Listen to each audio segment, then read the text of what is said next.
We back with DC strats for Soprano. This season, air units have minus 90% hit, and border guards are buffed by 100% attack and 50% HP and skill haste. With the addition of super fusion cores, my recommendation is to 120 Kurian and Lin Jian, and with what's left over to 112 Mordred. Between events and coupons, I believe there should be 5 extra to use, but here's an extra one if not. I will be going over the mechanics of the fight, some tips and tricks, and I have a few example teams for you to use this season. All of this will be timestamped, which you can find in the video description, so let's go ahead and check it out.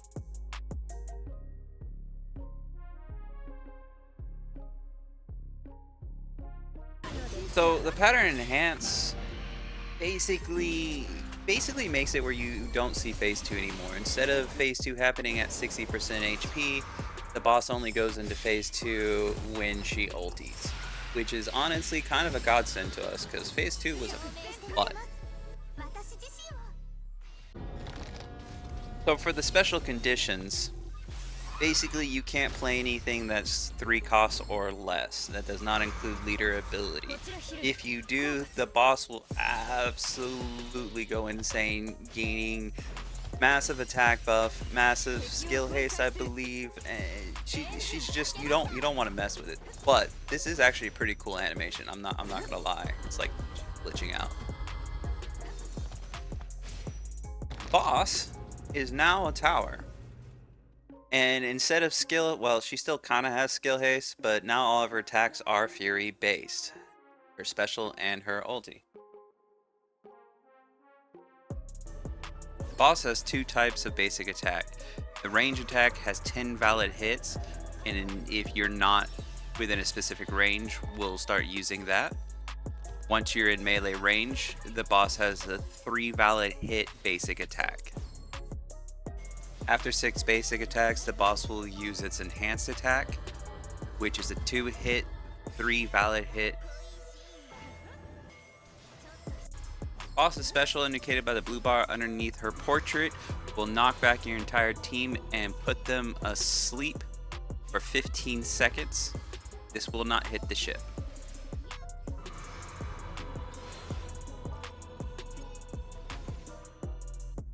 At 60% HP, the boss will transition to phase 2. This is indicated by probably the first bar of HP. After going into phase 2, this unlocks her ulti. The ulti doesn't hit hard, but what it does is it hits your entire team 5 times and then brainwashes your strikers and defenders. This can be mitigated by either iframing one of the hits, because unless you get hit 5 times, they don't actually get brainwashed, or you can sit there and redeploy your units.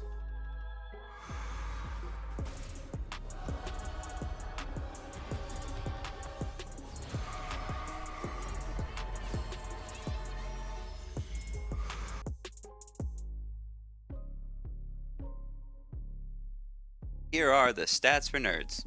This boss has a whopping 5.2 million HP, 6.3k defense, 3.4k hit, and oddly enough, her evasion got reduced to only 664.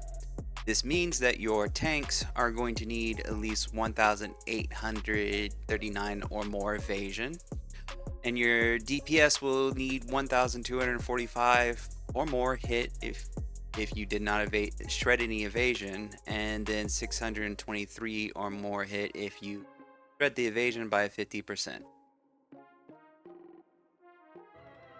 Best tip I can give you is learn this glitch. It's not terribly difficult. It may take a few tries. I find that exactly when the clock hits 256, if you drop a Hail Day, it works out pretty well. Now, if you happen to deploy too early, a Hail Day just gets knocked back and the whole thing's messed up. So at that point, it's best just to go ahead and retry. Now I'll go ahead and show you what happens when you do it too late. The whole thing is that you want Lin Jian to get knocked back and be asleep for 15 seconds, nice and safe in the back, but also not have to deal with the boss's ranged attacks. And so since a Hilde can't make it to the boss in time, that just wakes up Lin Jian, then she'll end up walking forward and getting mauled by the boss and dying.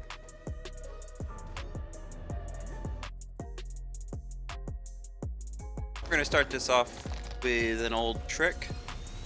We're going to use the wardens here to sit there and trigger the boss's special, but we don't want to do it right away so that we can sit here and deploy a Hilde and glitch the deployment here.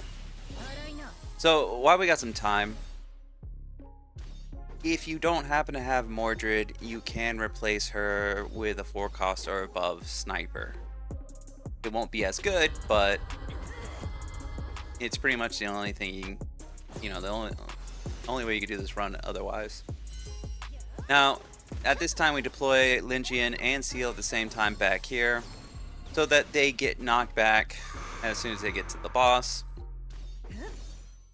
And then I'm about to I do this trick. There's no real point in ulting right then and there, but I got bored and found that I can iframe both the hits of that special. Doesn't really help though.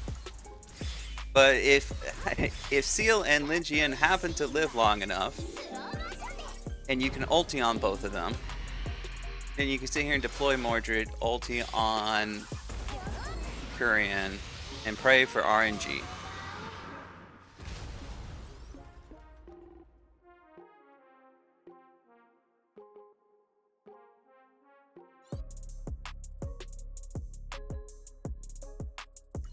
And of course, Korean coming in at the top damage, which is great. Mordred second, which she actually does pretty good on our special.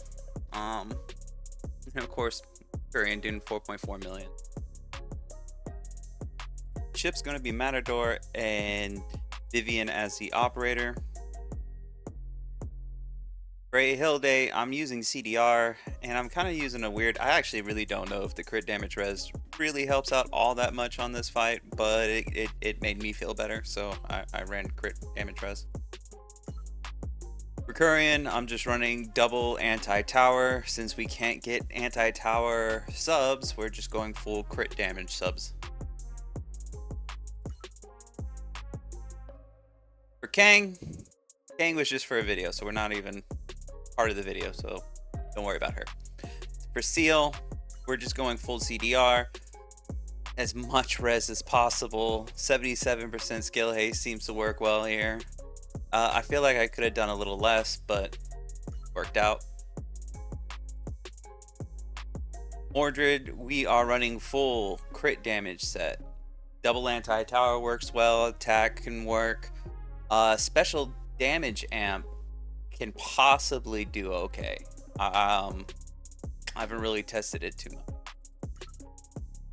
And then Agnes, we're just going attack with anti-tower, double anti-tower, or a speed with range damage. All works out well here.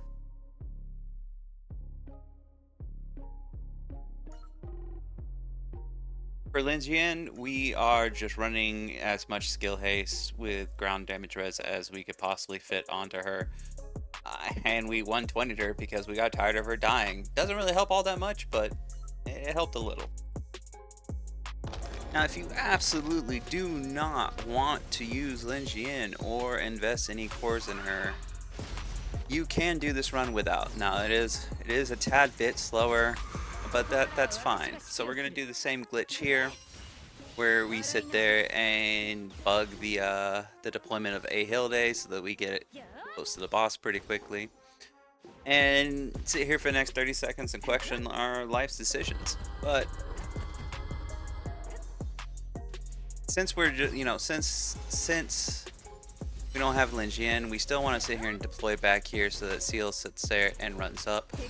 You can spam deploy Agnes here. She won't come out before the boss uses its knockback, so she will get hit a little bit up here, but that's fine. She's just here to get a death break onto the boss. She doesn't actually do all that much damage. And then, we play our favorite game, will Seal survive through her ulti? And it looks like she does, so we go ahead and get the ult off, and right before the ulti hits, we deploy Mordred, giving us the Vivian buff, and then we can sit here and just pop the boss's HP. And there's a little bit of damage, you know, having to be dealt at the end.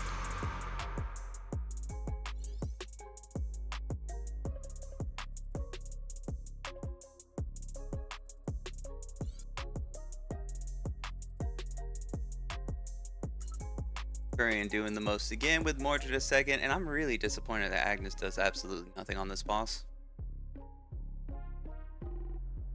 For this run, everything else is the same as far as gear goes, except I don't use Lin Xian, and because of that, Seal needs to actually be able to survive a little bit better. She doesn't need her ult right away, so I cut back on some skill haste, and I ran 50% crit res just to hope, I guess. She still dies rather easily even with all of this. I think she just needs to dodge everything.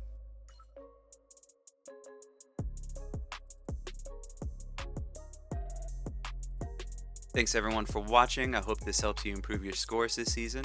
There is a lot of RNG involved this season, so don't get discouraged if you don't get it right away. Remember to like, comment, and subscribe. If you're feeling extra special, you can join the Mage Institute by clicking the join button. You can catch me on Discord, link is in the description. And if you want to help support this channel, there's a link in the description for that too. As always, I will see you all next time.